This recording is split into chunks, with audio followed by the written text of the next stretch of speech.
Hello everyone and welcome to the second Transport for Greater Manchester Ask Me Anything series as part of the ongoing partnership between the Travel Safe Partnership and the charity Foundation 92.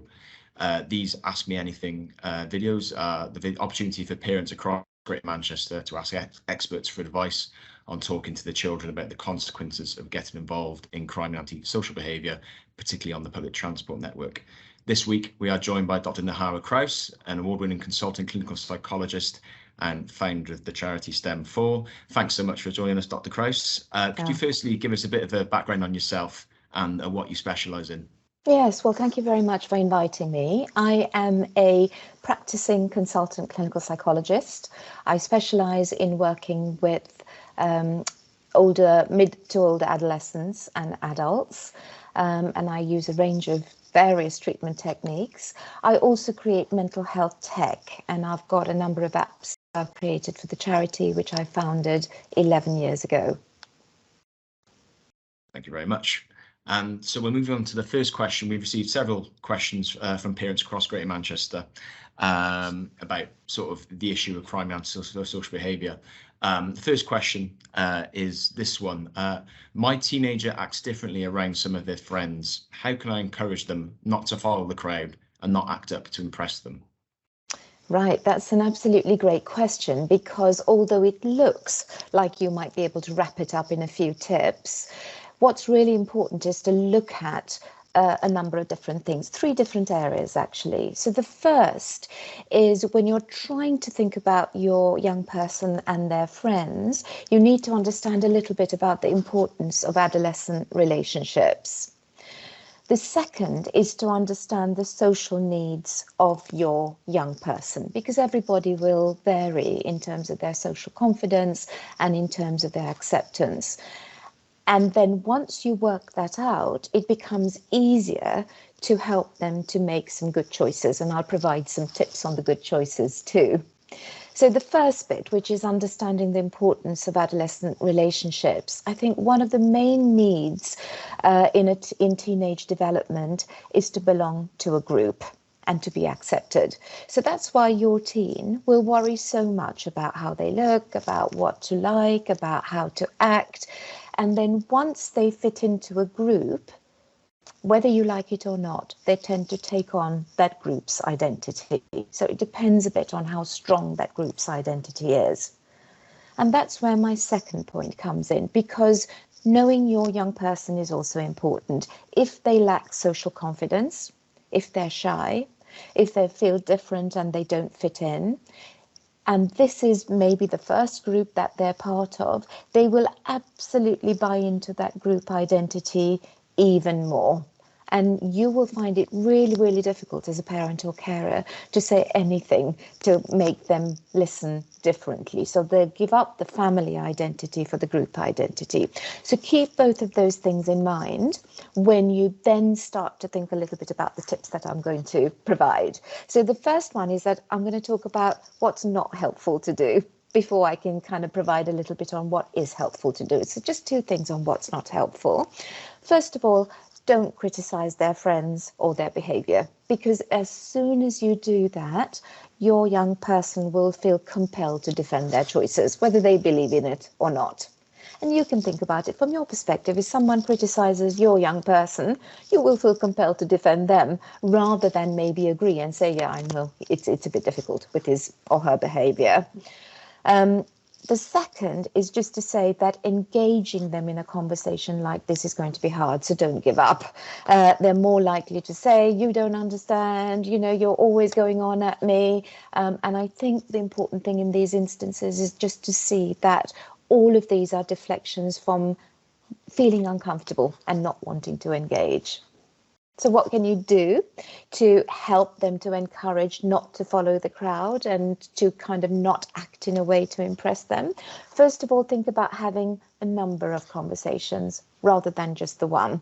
And this will give you time to engage and also for a process of engagement and conversation to go on. And I think it's so important to find a time that works, because all of us are in a rush. And I think these sorts of conversations you can't do on the go. You can't time it for when maybe they're stressed and they've got a piece of homework they've got to give in, or if they've just had a bit of a meltdown with you. So find the right time. And if you can, have just one ask rather than several. You might want to tell them lots of things, but, stick with the one. And the other thing I think is to think a little bit about whether they'll be prepared to hear it. So if what you're going to say is going to meet with a hostile response, then you need to be able to think a little bit about how you word it. So one big tip that I said at the beginning is don't make it about the person. So rather than saying you make bad choices, or saying they're really lazy, they just hang around doing nothing, try and avoid the sort of judgment and try and comment a little bit more on the behaviour. So you could say, I'm a little bit worried that I've heard that, one of your friends just has got banned for shoplifting. And I just thought maybe we could have a chat about how you might protect yourself from going down that same route, for example. And that's a much less threatening, much less judgmental way to try and get your young person to engage with you. And really start to think a bit more about whether your young person is ready to disengage from the group. So I mentioned about thinking a little bit about why they might be part of that group. And if they lack confidence, for example, then you need to start to think about ways in which they can gain a sense of confidence to go against what the group might be saying and making them do. And you might want to explore the consequences. So if, for example, you don't join in and you don't carry out the rowdy behaviour that everybody else is carrying out, what do you think might happen? Might they kick you out the group? Might your friendship come to an end? Might they call you names? So explore with them and then see whether that's a very real consequence. And if it is, you need to then provide them with alternatives that they can put into practice so that they can still preserve their friendship, but without it kind of working into their behaviour.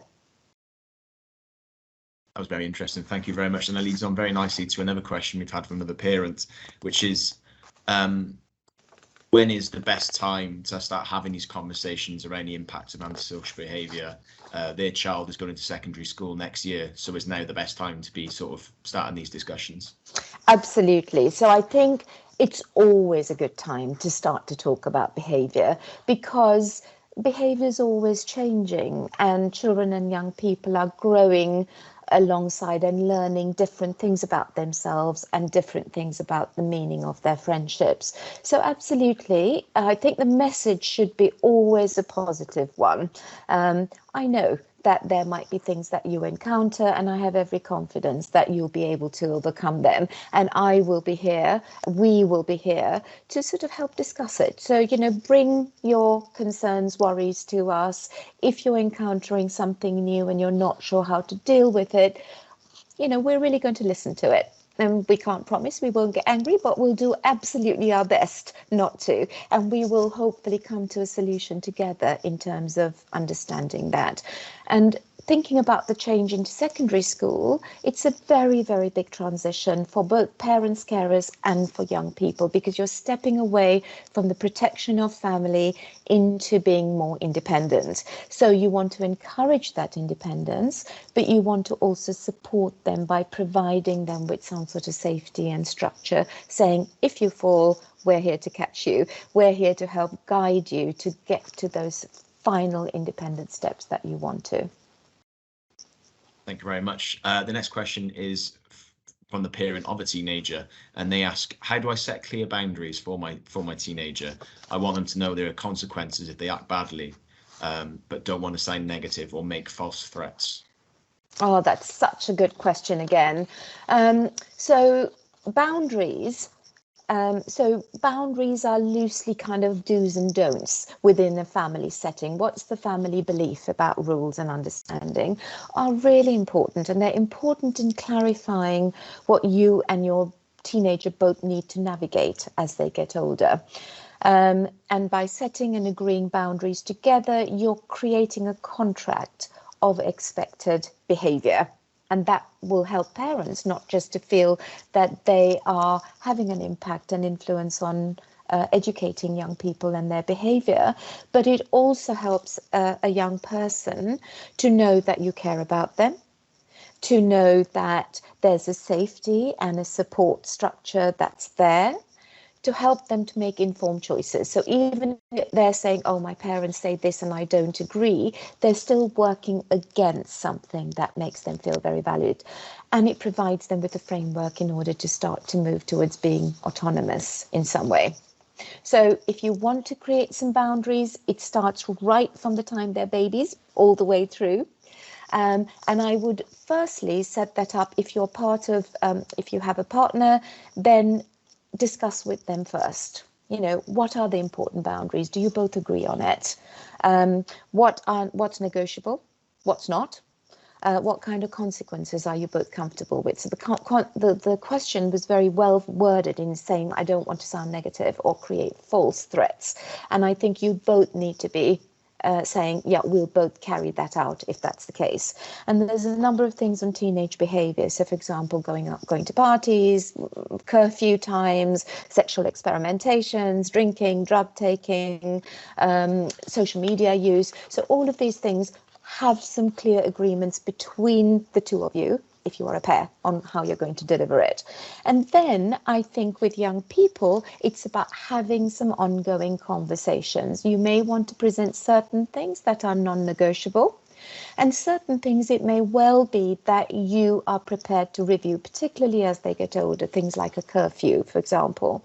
And again, if you know your child and young person, so if they're very impulsive, you may well want to keep a bit more of an eye and create those boundaries that are harder for them to implement for a bit longer. Whereas if they're showing you that they're responsible and that they can be trusted, then permit them a little bit more flex in terms of your boundaries. And finally, the question asked about consequences. And I think consequences are really important. Firstly, don't create consequences that you won't carry out. But also there's a few rules on what makes the most impactful consequences. So first of all, I think a consequence must be related to whatever the behavior that's broken. So for example, if I take a curfew and they've broken the curfew consecutively, then rather than taking away their phone from them, bring the curfew forward. So if their curfew is 11 p.m. and you say, okay, your curfew is going to be 10 p.m. And if you can show me over the next few times you go out, next 4 times, that you can stick to the curfew, the new curfew, you can reinstate your old curfew, so that there is then a learning that goes with it. And similarly, if you are going to carry out a negative privilege, if you're taking a privilege away, for example, then don't do it for too long. So young people don't learn if you take, let's say again, if you're taking their phone away from them, or if you're saying they can't go out with their friends, don't do it for, I don't know, whatever, a week, because then all that happens is they get angry, resentment builds, and they then go against the punishment. Whereas if you can make it just that effective, then it'll be much, much better for them. Thank you. This next question is also quite closely linked to the last one. This parent asks, my teenage son acts out when he's angry. What are the best techniques for him to use to help him to calm down? Yes, now that's such an important one, isn't it, with that regards anger. So the first thing I think with anger is to help people to identify it. And I know that's a funny thing to say, but anger is such a quick response that often young people or even adults don't recognize when it's building up. Anger always builds up. It's a bit like a volcano. It rumbles and then there are certain effects. So help them to start to recognize what might be happening in their body. Do their fists clench, for example? Do they have a tense feeling in their tummy? Do they start to think particular angry thoughts? Do they feel like they want to punch someone? So get them to start to identify their feelings of anger. Then think about, is this their usual go-to emotion? You know, and if it is, what other emotions might they be expressing? So we know there's a very strong link psychologically and in terms of mental health with regards excess stress, anxiety, low self-esteem, feeling powerless, even grief can be expressed by many people through anger rather than through those emotions. And if those emotions might be the ones that your young person is going to express through anger, then those emotions need addressing. So getting to know them, getting to understand what they're expressing is helpful. And then all the practical things. So what you want when somebody is starting to get angry and they recognize those signs is to try and delay their response. And if you can delay the response in a number of different ways, so whether that is you take yourself out of the situation, whether it is about counting up to a certain amount, whether it's having a distraction activity, how many countries can you name with the letter A, let's say, whether it is about placing your anger and saying, look, I'm getting really angry, or I'm really angry, but I need a moment just to kind of get my thoughts together so that I can then respond in the best possible way. All of those buy a young person time to be able to then present their case well. And it's also good to try and get them to thinking about prioritizing their anger. So how angry would you feel about this thing in a month's time? Is it worth it? What do you think the consequences of it might be? Because young people find that really difficult, and partly that's to do with their brain wiring. They don't think consequences, it's immediate. But also it's kind of about thinking about the impact of it then. And if it is a young person who just finds it very hard to manage their impulses, they maybe have ADHD, or they perhaps want to show their friends that they can be angry in a particular way, then I think the best way is to again start to explore that by looking at their self-image and their self-confidence and providing them with alternative ways in which they can feel good about themselves. Thank you. This next question comes back to the idea of a parent's child in a group. They asked, my child just doesn't understand that being rowdy in a group of mates can frighten people. What's the best way to get children to think about other people's feelings? Right. So that's a very significant question, the one about getting children to think about other people's feelings, because that's really about a concept called empathy. And empathy is not something that we're born with necessarily, but it's absolutely, we all have the potential for empathy to connect with other people and to start their feelings. So it's something that develops all the way through childhood. And the ability to be aware of other people's feelings is about being able to put yourself in their shoes. And that's called cognitive empathy or perspective taking. And that will start towards middle childhood. The ability to then sit with the other person's feelings and find a way to comfort them is emotional empathy. And then to be able to extend yourself and to be able to comfort them is called compassionate empathy. And so all of these are quite complex constructs that happen all the way through. They're learned through observation.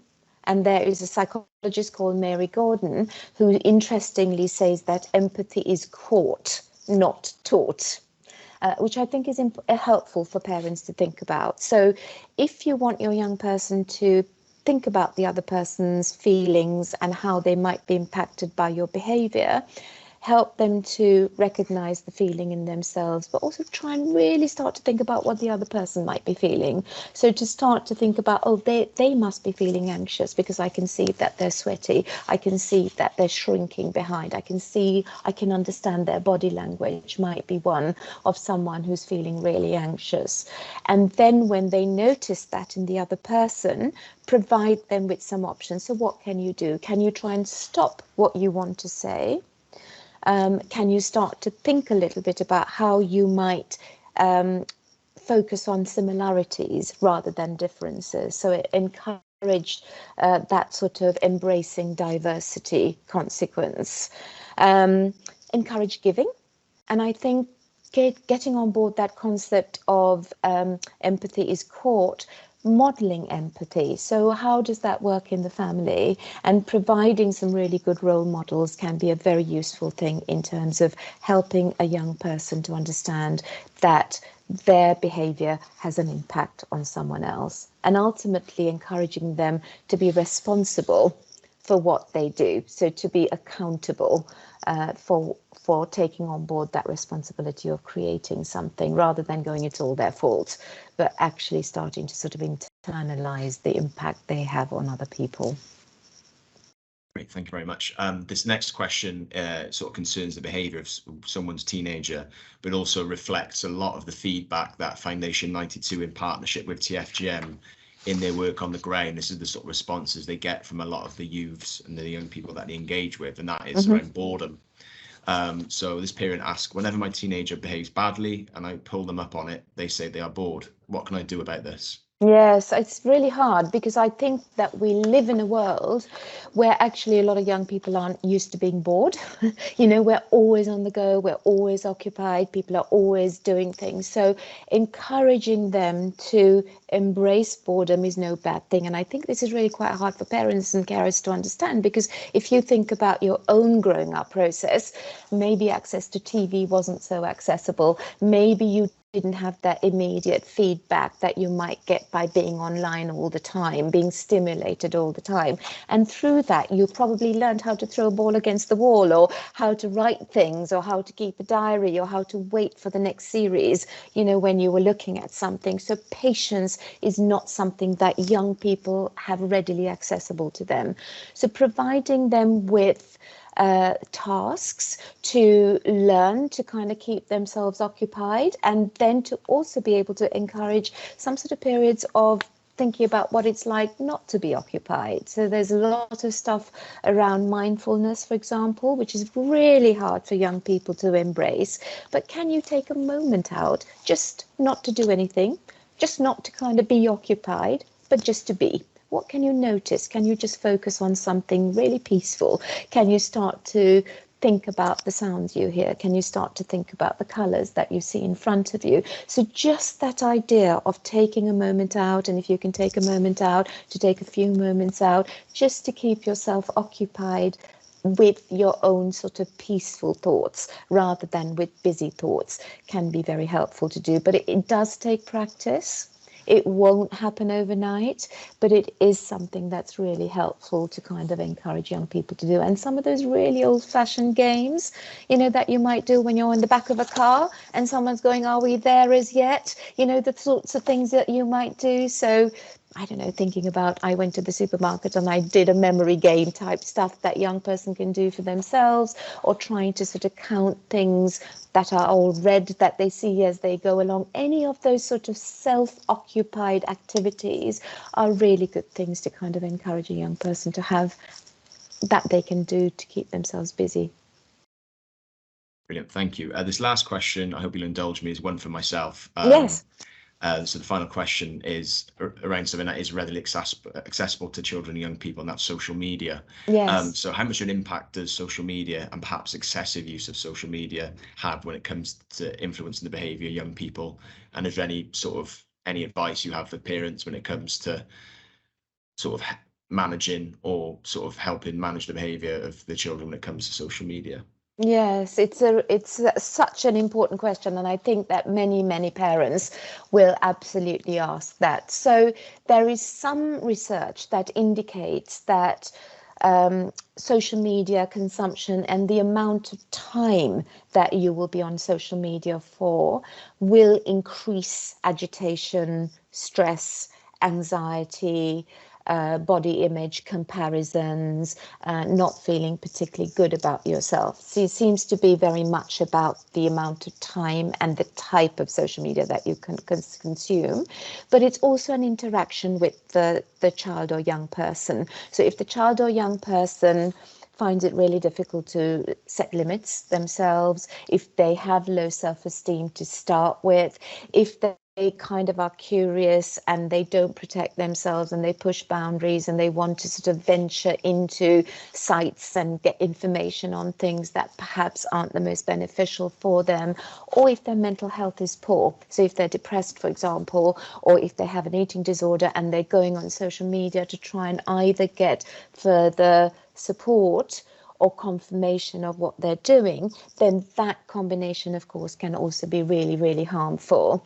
So first of all, I think for parents, what will be helpful is to is to get to know what kind of your young person is doing online, to try and maybe make friends in terms of what sort of social media platforms they might be on. And if that's really difficult, perhaps if they have an older sibling, to try and get an older sibling to be part of, just to see how they might be communicating, to have conversations about how to connect and how to connect in real life, so that they then know how to connect in virtual life, because those connections are actually, again, quite similar, but because there's the safety of the screen, young people often feel that they can reveal all sorts of things about themselves that they'd never ever reveal in real life. So that thing about how much do you disclose, how much is safe to disclose. Keep in mind that young people find it really embarrassing to discuss online use and what they do, so you have to handle it really delicately. And also to get them to start to reflect themselves on, how do you know when it's starting to affect you positively, and how do you know when it's starting to affect you negatively? So if you're always, after you've been on social media for a while or on this particular platform, do you end up sort of worrying a bit about whether your life is boring? Do you end up worrying about your body? Do you immediately start to think that you might, want to go and do some workouts in the gym because you're sort of somehow feeling like you're not muscular enough? Whatever it might be, get them to reflect on that negativity. And then one of the things I always talk to young people about is follow the t-shirt rule. And the t-shirt rule says, don't put anything on social media that you wouldn't wear in the front of a t-shirt. And that is a really helpful way to start to just monitor what you do and what you don't do and what you say. Brilliant. Thank you so much for your time today. Really appreciate it. Those are all the questions we have today. Thanks very much for your time, Dr. Krause. Just wondering if you had any final thoughts, and if you wanted to go into a bit more detail about the work of STEM4, anything you want to add, really. Yes, of course. So my final thoughts really would be to say that as parents and carers, it can often feel like you are hitting your head against a brick wall as your teenager gets older. And what I would want to say is that your influence and your guidance is always important, and that part of getting older is to reject those family guidance, but actually they don't want to reject it, they just want to know that you're there as a safety net. So keep the safety net going, even if you feel that you might not be getting anywhere, and be very, very positive that the more you invest, the more you will get out of that relationship. In terms of STEM4, so I founded STEM4 11 years ago at a time when people weren't really talking too much about young people's mental health, or indeed thinking a little bit about the focus of imparting really good mental health information for parents, for carers, for teachers, for young people, for their friends, and indeed for health professionals. So the charity offers two bits of support. The first is our education arm, where we provide loads of webinars, loads of face-to-face conferences in schools for young people, loads of resources on things that you can do. And if you go to our website, you will find you'll find out when our next conference for parents might be. You will find out lots and lots of booklets. We've got translations on various pieces of information that you can get that will provide you with lots of things on steps you can take to manage mental health, but also mental ill health. And that includes special months. So in November, for example, we host lots of information in conjunction with Movember for boys and young men's mental health on things that you can do to engage people. So this next month, we'll be focusing on young men's self-esteem and how to develop self-esteem and manage difficult behaviours that come through poor self-esteem and body image. The second arm is something I'm really proud of, which is that we create mental health tools that in the form of mental health apps for young people. We know that traditional resources are stretched, and actually young people don't always accept traditional resources, and there is a bit of a gender divide in terms of boys in particular, not really finding it that comfortable to talk about stuff or go and attend treatment. So we have got 5 apps. Our 5th app was only released last week. They focus on different elements. So the first one's around self-harm, but it's also really helpful to manage angry behavior, because it's all about managing impulsive, difficult behaviors. The second one is managing anxiety, and often anger, difficult behavior is shown by young people when they're very anxious through that behavior. The third is for parents to help manage difficulties that young people might encounter. The fourth is to help increase low mood and increase motivation to do something. So they're all really fun, cool apps. And the last one is on body image. So have a look. They're all free. They're all built to NHS standards. And we work with young people. We work with families in making sure that our messaging, our images all work right. And we've got a huge number. We've got 3.5 million, nearly 4 million downloads across the world. So we're very proud to be supporting so many young people. That's brilliant. Thanks so much. And anyone watching this, if you want to check out STEM4, the website is www.stem4.org.uk. And again, I want to thank yourself, Dr. Krause, and thanks to everyone for tuning in to this week's Ask Me Anything. We have more of these planned, so keep your eyes peeled on our social channels for all the latest. For more information on the Travel Safe Partnership, visit tfgm.com/travelsafe. If you have any thoughts on today's chat with Dr. Krause, or have any questions for our next guest speaker, please email social.media@tfgm.com. Thanks again for your time, Dr. Krause, and thanks everyone for tuning in. Thank you very much. Thank you.